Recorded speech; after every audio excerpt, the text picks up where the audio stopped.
Thank you. We're just going to set out some of the schemes that we've included in the document here and explain why these are important.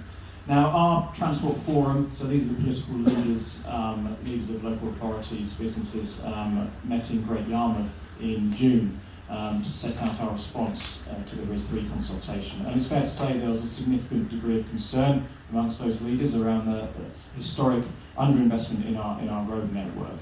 The perception that connectivity is poorer than other parts of the UK, and the East of England has a specific case for roads investment going forward.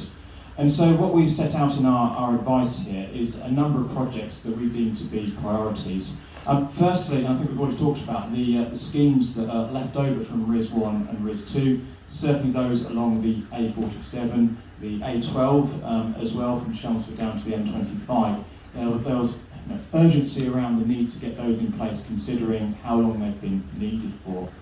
We then talked about the schemes that have been delayed from RIS3 to RIS4, and again, significant concern that those aren't coming forward. And again, to reiterate, the board said these are priorities still for us. So they are the A14 Copdock Junction, 55. We've already heard today it's a major north-south, east-west intersection that supports the UK economy.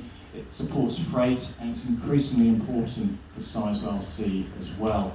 And so we need to see that delivered sooner rather than later.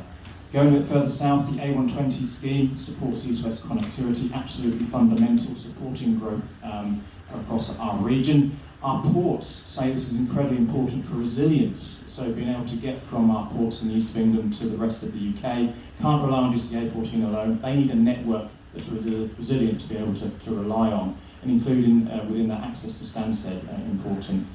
The A11 Five-Ways Roundabout, again a major pinch point on the strategic network, is part of the Norwich to Cambridge Tech Corridor. Significant amount of inward investment that will be required, a lot of housing growth along that corridor. This scheme, along with support of the Thetford junctions further up, absolutely fundamental to support that inward economic growth.